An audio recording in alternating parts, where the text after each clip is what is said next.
이 세상에서 가장 기이한 일이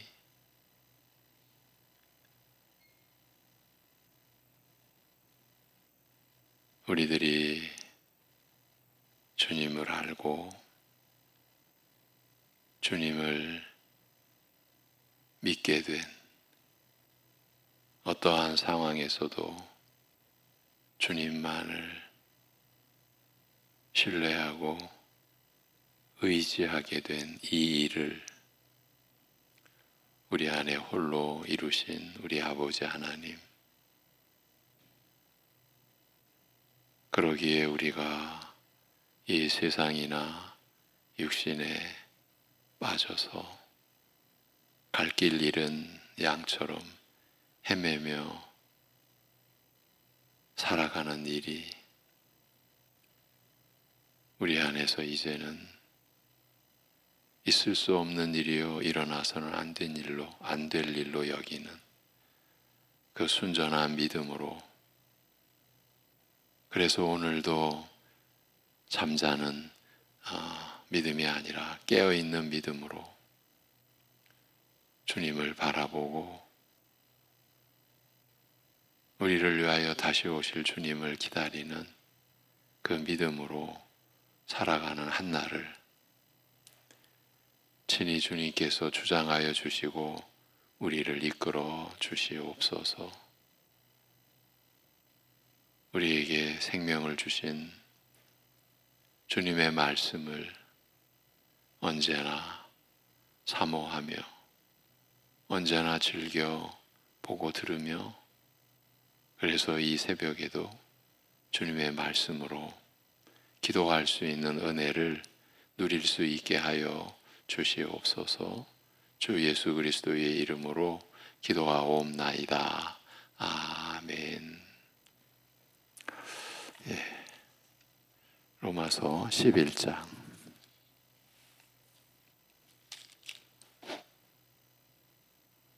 로마서 11장 15절에서 18절까지 보시겠습니다. 15절에서 18절입니다. 로마서 11장 15절에서 18절.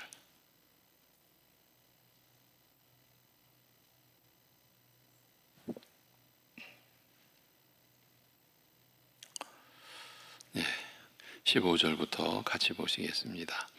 그들을 버리는 것이 세상의 화목이 되거든 그 받아들이는 것이 죽은 자 가운데서 살아나는 것이 아니면 무엇이리요?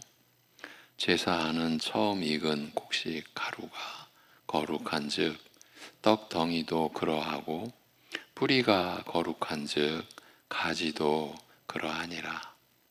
또한 가지 얼마가 꺾이었는데 돌 감람나무인 내가 그들 중에 접붙임이 되어 참 감람나무 뿌리의 진액을 함께 받는 자가 되었은즉 그 가지들을 향하여 자랑하지 말라. 자랑할지라도 내가 뿌리를 보존하는 것이 아니요 뿌리가 너를 보존하는 것이니라. 아멘.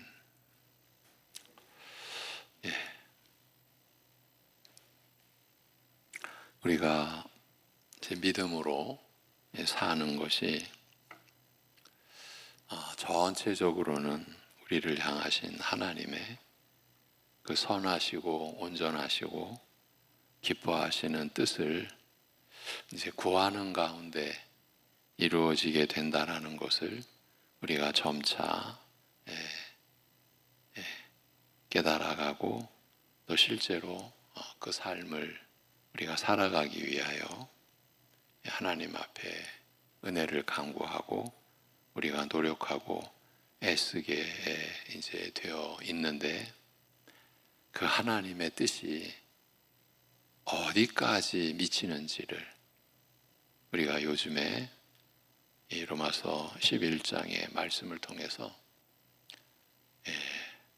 조금은 더 실감하고 그 하나님의 뜻의 그 깊이와 그 크기에 대해서 조금 더 접근해 가고 있지 않나 그렇게 여겨집니다. 어제에 이어갑니다. 이스라엘이 범죄로 말미암아 넘어진 실패가 오히려 이방으로 하여금 구원에 이르게 하여 세상으로 부요하게 하는 긍정적인 역할을 한 만큼 이와 같이 이방이 구원의 은혜를 입어 부요하게 된 것이 이스라엘로 시기 나게 하여 하나님께 돌아오게 하는 긍정적인 역할을 할 것인즉 이런 과정을 거쳐 이런 과정이 그야말로 오직 하나님의 뜻에 의한 그죠? 뜻이 이루어지는 그런 과정이죠. 그러니까 우리 사람으로서는 우리 스스로는 접근 불가능한 그런 깊이와 크기를 가진 하나님의 뜻이라 우리가 이렇게 고백하지 않을 수가 없는 거죠. 그런 과정, 하나님의 뜻이 이루어지는 이런 과정을 거쳐 최종적으로 이르게 될 이스라엘의 충만함은 즉 하나님의 이런 뜻이 온전히 이루어져 이스라엘로 하여금 그 충만함에 이르게 할 그 모습과 상태는 하물며 얼마나 더 놀라우며 영광스럽겠는가라고 묻고 있습니다. 오늘 본문 앞에서의 내용입니다. 하나님의 이런 깊고 원대한 뜻에 비추어 이해한다면 이제 사도 바울이 이방인의 사도로 세움받고 가는 곳마다 복음을 전하여 허다한 이방인들로 믿어 구원을 얻게 하는 그 일은 이게 이제 바울 사도의 하나님께로부터 맡겨진 이제 사명이고 책무죠. 그런데 그 일이 이방인들로 믿어 구원을 얻게 하는 그 일이 바로 하나님께서 이방의 구원으로 이스라엘을 시기나게 하여 구원에 이르게 하시려는 그 깊은 뜻을 이루는 일이며 실질적으로 동족 유대인의 구원을 위한 일이라고 할 수 있습니다. 이제 바울 사도도 이러한 사실을 이제 새삼 깨닫게 되는 거죠.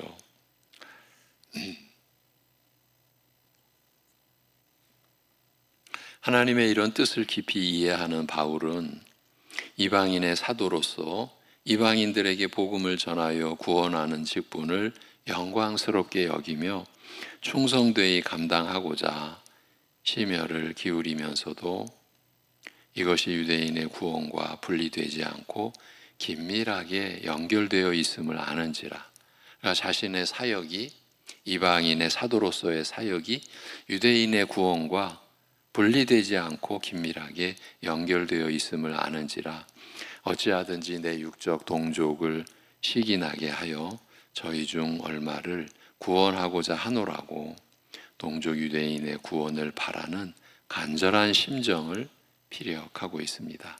이방에게 복음을 전하여 구원하는 그의 일이 이방의 구원을 위한 일이기도 하나 동시에 바로 자신의 동족으로 그러니까 이스라엘로 시기나게 하여 구원에 이르게 하시려는 하나님의 뜻을 이루는 일인 만큼 이방인의 사도로 세움 받았으면서도 오히려 동족 유대인의 그 구원을 위하여 더욱 안타까워하며 간절하게 바라고 애쓰는 심정을 지극히 자연스럽고 당연한 것으로 피력하는 것입니다.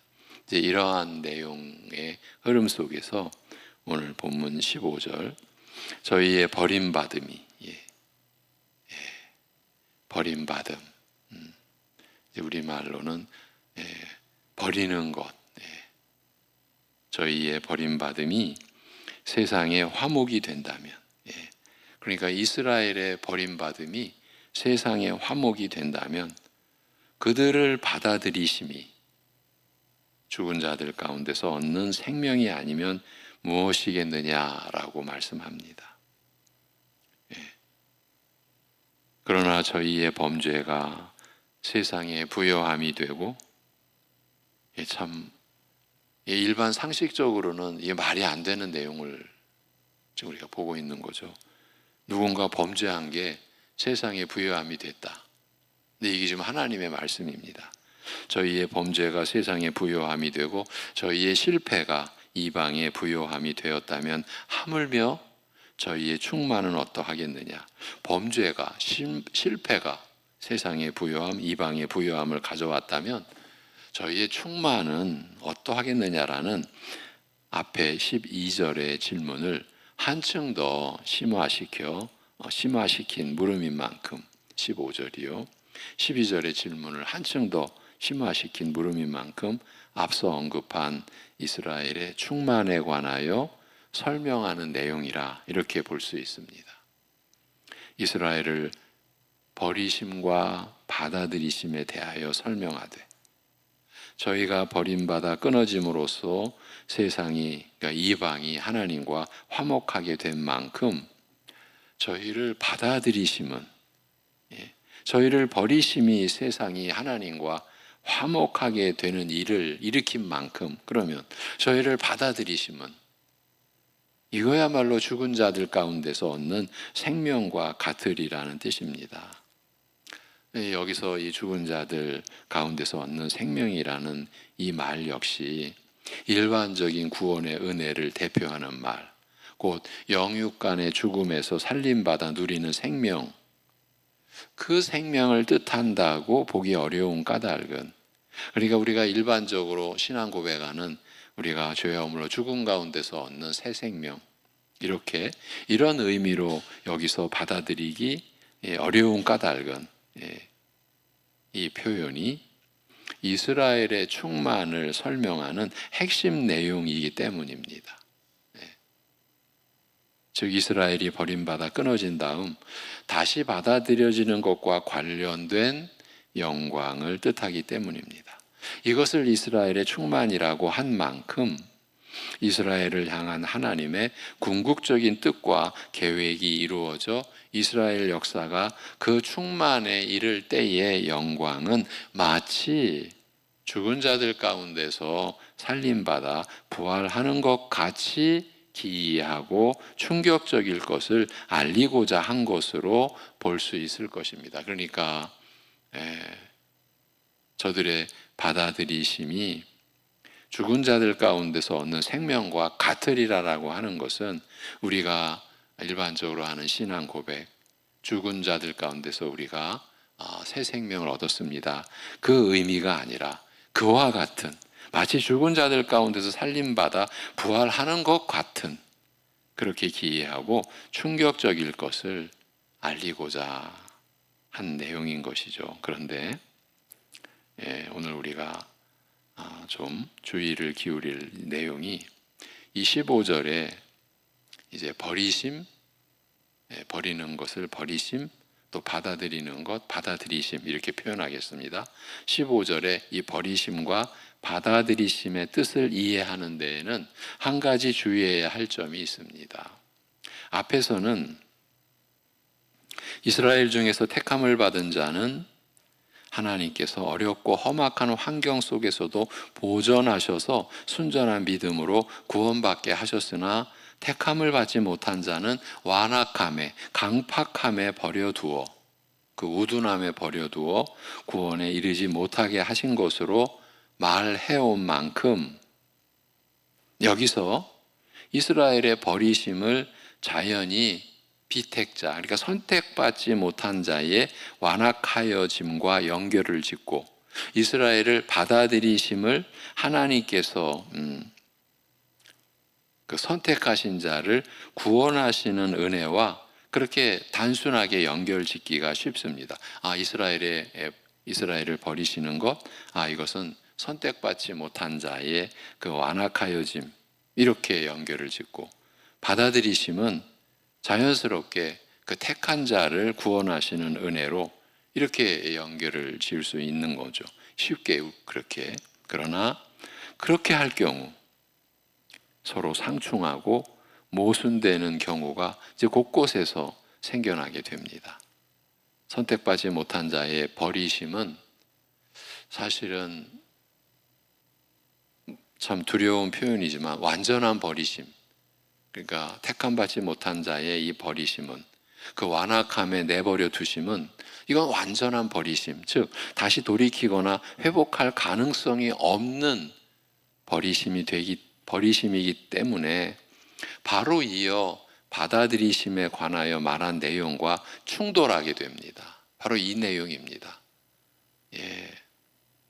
완전한 버리심인데 택함받지 못했다라는 것은, 즉 다시 돌이키거나 회복할 가능성이 없는 것이기 때문에 그 버리심에 이어 바로 받아들이심에 관하여 말한 내용과는 충돌하게 되는 겁니다. 택함받지 못한 자는 완전히 버리시는 그 대상인 만큼 받아들이심의 대상이 될 수 없기 때문이라는 거예요. 반대로 받아들이심을 이제 선택받은 자와만 연결 지을 경우, 택자와만 연결 지을 경우 그 전제가 되는 버리심을, 그러니까 버리시고 받아들이시는 거잖아요, 이 말씀의 흐름이. 그런데 이 받아들이심을 선택받은 자와만 연결 지을 경우에 그 버리심의 전제가 되는, 받아들이심의 그 전제가 되는 그 버리심을 수용할 여지가 사라지게 되는 거죠. 이 경우 버리심은 선택받지 못한 자, 비택자와만 연결되며 선택받은 자, 택자와는 자연히 무관하게 되기 때문입니다. 이제 이렇게 주의를 기울여서 전체적인 흐름에 따라 판단할 경우 여기에서 말하는 버리심과 받아들이심은 두 부류 중 양자택일을 요구하는 그런 의미, 그런 내용이 아니라 동일한 대상을 먼저 버리신 다음 후에 다시 받아들이시는 경우를 말하는 만큼 택자와 비택자, 택함받은 자와 택함받지 못한 자의 구별과는 상관없이 하나님께서 이스라엘을 역사적으로, 그러니까 역사적인 상황 속에서 버리시고 다시 받아들이시는 일로 보는 것이 이 문맥상 적절하다. 그것이 이제 옳다라는 것이죠. 여기에서 말하는 버림받음과 받아들이심을 이스라엘 중 택함 받은 자와 택함 받지 못한 자의 구별과 무관하게 보아야 할 이유는 택함 받지 못한 자의 버림받음과 택함 받은 자의 받아들이심은 각각 완전한 버림받음과 완전한 받아들이심과 자연히 연결되는지라. 그러니까 한 번 택한 자는 결코 버리지 않으신다고 그랬잖아요. 그러니까 택함 받은 거는 완전히 받아들여진 거고, 택함 받지 못한 것은 되돌이킬 어떤 가능성이 없는 것, 그러니까 완전한 버림받음이잖아요. 이렇게 연결되는지라 버림받음과 받아들이심을 다 같이 함께 수용할 수 없기 때문인 거예요. 여기에서 말하는 버림받음과 받아들이심을 그래서 역사적인 것으로, 이스라엘의 역사적 그 과정 속에서 그 역사적인 것으로 보아야 하는 이유는 역사 속에서는 버리심과 받아들이심이 시차를 두고, 그렇죠? 분명히 시차를 두고, 즉 각각 다른 시기에 함께 수용될 수 있으며, 무엇보다 전후 내용이 전체적으로 이스라엘이 실패를 겪은 후 충만함에 이르는 역사 과정을 다루고 있기 때문입니다. 바로 이 점을 짚어드린 것입니다. 이스라엘의 역사 과정 속에서 그들이 실패를 겪은 후 충만함에 이르는 그 과정을 지금 버리심과 받아들이심으로 지금 바울이 표현하고 있다라는 것입니다.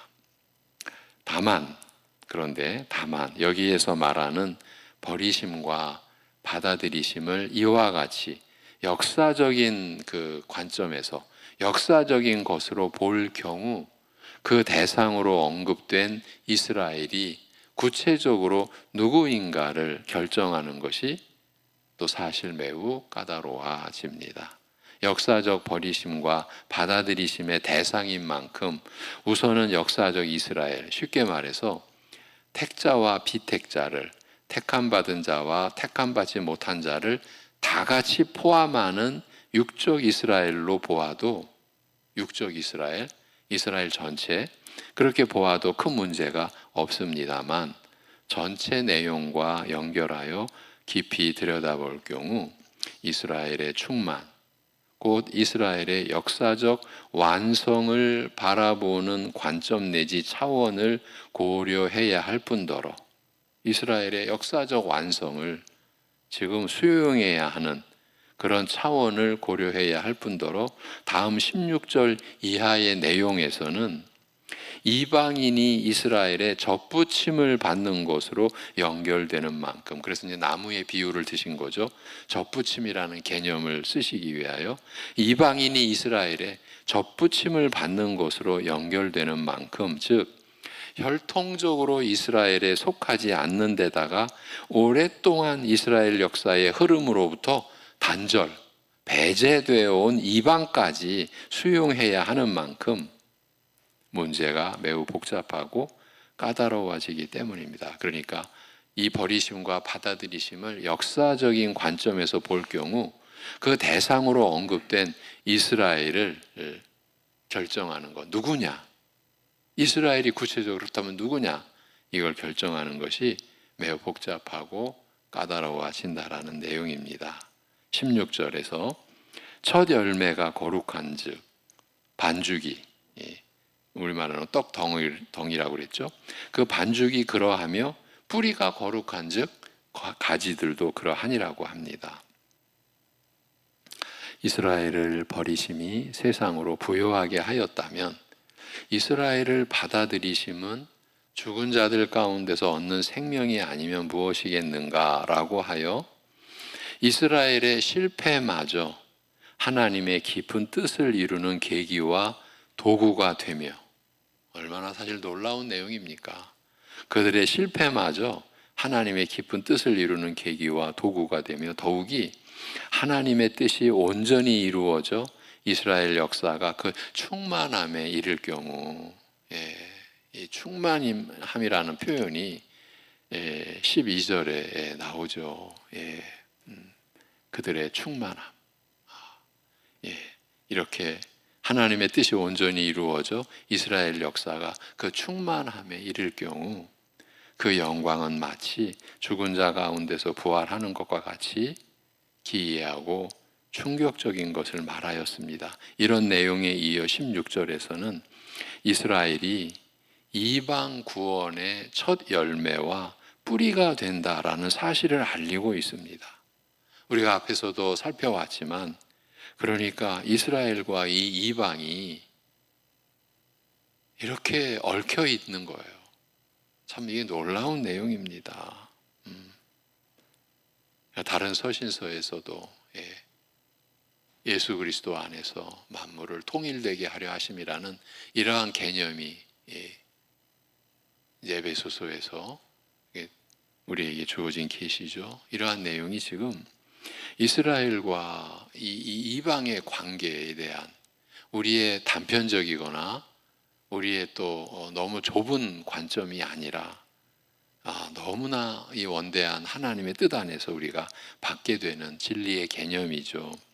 그러니까 이스라엘이 이방 구원의 첫 열매와 뿌리가 된다라는 사실을 알리고 있습니다. 첫 열매가 거룩한 즉 반죽이 그러하며라고 하였습니다만 우리말 번역은 제사하는 처음 익은 곡식 가루가 거룩한 즉, 처음 익은 곡식 가루가 거룩한 즉 떡덩이도 그러하고 라고 번역하고 있습니다. 여기서 원문은 첫 열매 또는 첫 부분을 뜻하는 그런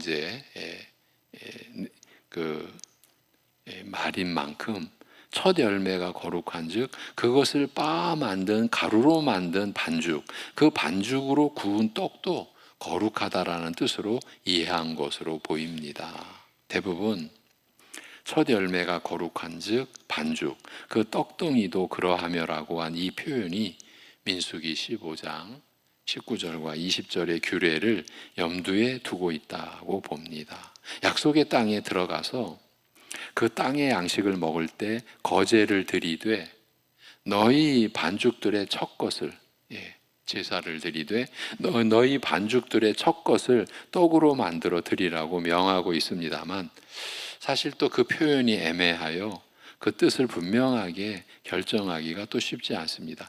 여러 반죽 덩어리 중에서 첫 것을 가리키는 것으로 보기도 하고, 첫 곡식을 빻은 가루로 만든 반죽을 가지고 구운 떡을 뜻한다 라고 보기도 하나, 여러 반죽 덩어리 중에서 첫 것을 가리키느냐, 첫 곡식을 빻은 가루로 만든 반죽을 가지고 구운 떡을 뜻하느냐, 이렇게 여러 가지로 보기도 하나, 어떤 해석을 택하더라도 첫 것이라는 말은 하나님께 구별하여 드린 것을 뜻하는 만큼 첫 열매 또는 첫 부분이 거룩한 즉 반죽 역시 그러하다는 이 말, 이 표현은 이스라엘이 모든 민족 중에서 구별된 자로서, 왜? 첫 것에 속하니까요.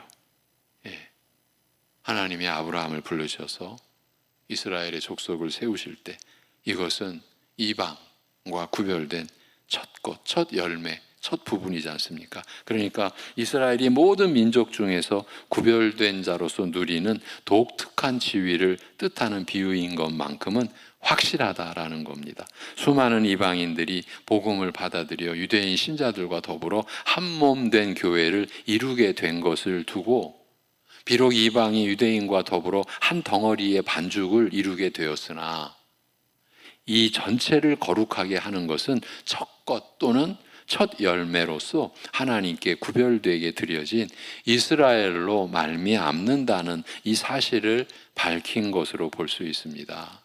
로마서 앞부분에서 먼저 곧 첫 번째로 유대인에게요, 다음은 헬라인에게로다 라는 이 표현을 거듭 사용한 것은 은연중 이런 사실을 의식하였기 때문일 것입니다. 그래서 이 로마서의 전체 내용을 두고 율법 아래에서 은혜 아래로, 로마서의 주제를 이렇게 내용상 표현하기도 하고요. 지금 우리가 로마서 11장에서 보는 관점에서는 이 로마서의 주제를 먼저는 유대인에게요, 다음은 헬라인에게, 이렇게도 보기도 한다라는 거예요. 그만큼 지금 우리가 나누는 내용이 중요한 내용인 거죠. 첫 번째로 유대인에게요, 다음은 헬라인에게로다. 17절, 가지 중에서 얼마가 꺾여지고 돌감람나무인 내가 그들 가운데 접붙임을 받아 그 비옥한 뿌리에 함께 참여하게 되었은즉, 이제 무슨 비유인지 좀 더 실감나게 들리시죠? 18절, 그 가지들에 대하여 자랑하지 말라. 내가 자랑하더라도 내가 뿌리를 지탱하는 것이 아니라 뿌리가 너를 지탱하느니라고 말씀합니다.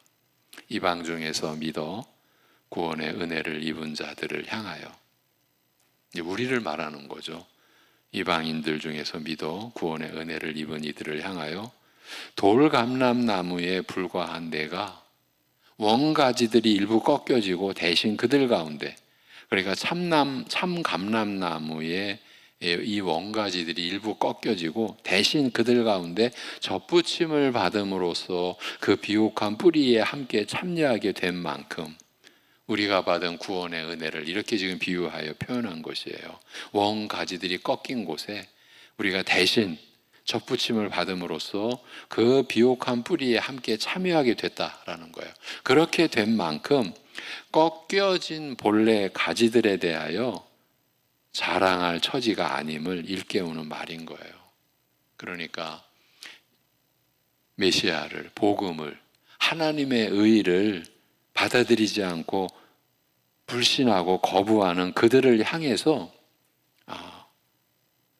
우리 이방인으로서 구원받은 우리가 자랑할 처지가 아니다, 그 점을 일깨우는 말씀입니다.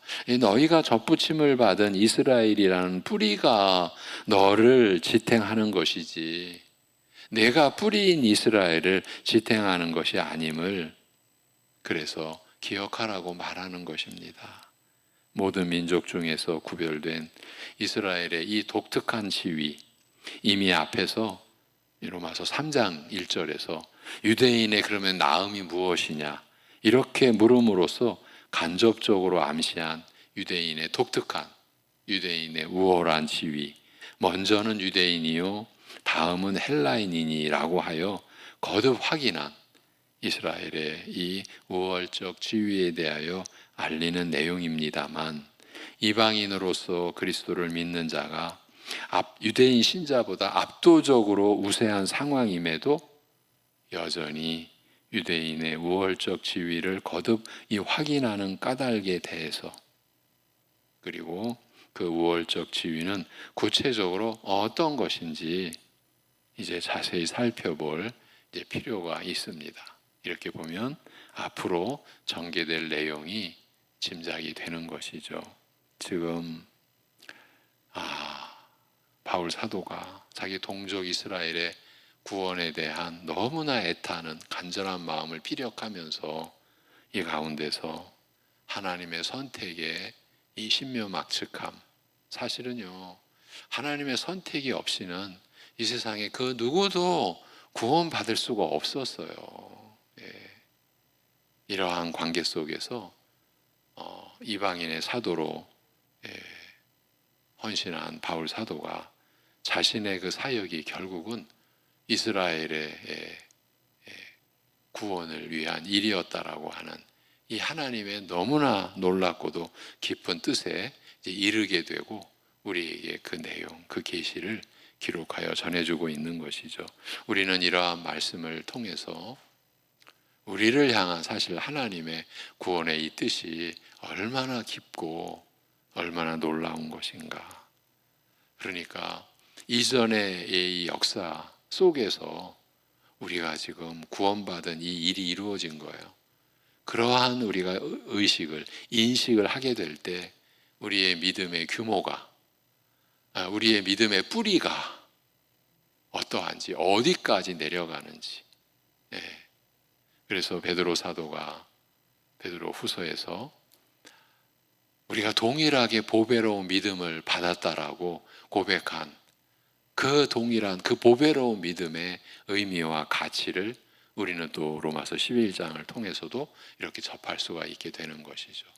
사실은 이러한 진리의 내용이 우리에게 은혜로 주어질 때 우리의 믿음이 그 뿌리서부터 견실해지고 풍성해지는 것을 우리가 느끼고, 이제 우리가 실제로 삶을 통해 우리가 받은 은혜의 규모를 경험하게 되는 것이죠. 기도하겠습니다. 하나님 아버지, 참으로 대다수의 사람들이 아무것도 아닌 것으로, 그래서 역사 속에, 세상 속에 제일 많이 팔린 책이라고 그 정도로 생각할 뿐, 그렇다면 도대체 어떤 내용, 어떤 귀중한 내용이, 사람들에게 관계된 어떤 내용이 있는지 찾아보려고도 하지 않는 그러한 성경의 말씀을 통해 우리가 하나님을 알고 하나님을 깨닫고 하나님과의 이제 버려질 수 없는, 끊어질 수 없는 그 완전하고 충만한 관계 속으로 우리가 그 말씀을 통해서 세워져가는 이 은혜를 오늘도 이스라엘과 이방의 관계를 말씀하신 이 신묘막측한 하나님의 그 충만한 뜻의 말씀으로 우리가 그 은혜를 또 누리게 하심을 감사드립니다. 아버지 하나님, 우리 스스로 우리의 믿음에 대하여 우리 스스로도 가치를 바로 알지 못하고 그 귀한 것을 귀한 것으로 여기지 못했던 그런 우리의 허물과 죄악 또한 기억하지 않을 수가 없고, 그러기에 회개하고 자복하는 심정으로, 그러기에 더 하나님의 은혜를 구하는 심정으로 이러한 생명의 말씀이 우리에게 진정한 영혼의 양식이요, 우리의 삶의 지혜요, 삶의 능력으로 그 말씀이 우리 안에서 역사하시기를 오늘도 구하며 하나님 앞에 나아가오니, 우리를 긍휼히 여겨 주셔서 우리의 무지를 일깨워 주시고 우리가 진리의 말씀 앞에 성령의 증거하시는 능력을 힘입어 더 나아가고 더 가까이 들어가는, 더 주님의 뜻을 향해 나아가는 우리의 심령이요, 우리의 삶이 되고, 그렇게 우리의 교회가 이 참 어둡고 죄악된 땅에 생명의 교회로, 복음의 교회로, 영광된 교회로 세워져 갈 수 있는 은혜를 내려 주시옵소서. 아버지 하나님, 봄에 참 이 자연을 위협하고 우리의 삶을 위협하는 그 산불의 위협에서 그 고통받는 지역의 어려움을 주님께서 건져 주옵시고 위로하여 주옵시고, 여러 가지로 이 나라가 어둡고 혼란스러운 가운데 그러기에 질서의 하나님, 모든 것을 그 뜻대로 온전히 이루어 가시는 하나님의 섭리와 경륜을 우리가 구하며 바라옵나니 우리를 긍휼히 여기시고 그 하나님의 온전하신 그 경륜과 섭리의 그 선하심을 나타내어 주시옵소서. 오늘도 참으로 어려움과 고통과 슬픔과 아픔 가운데 있는 우리들, 우리 지체들, 우리 가족과 우리 이웃들을 주님께서 친히 그 심령, 그 믿음 지켜 주옵시고 무너지지 않게 하옵시고, 흔들리더라도 곧바로 일어나서 주님만을 의지하고 낙심하지 않고 주님께 모든 것을 내어 맡기며 우리의 모든 것을 받아주시는 선하신 하나님 아버지께 기도하며, 그래서 믿음의 길 가는 하루 되게 하여 주시옵소서. 주 예수 그리스도의 이름으로 기도하옵나이다. 아멘.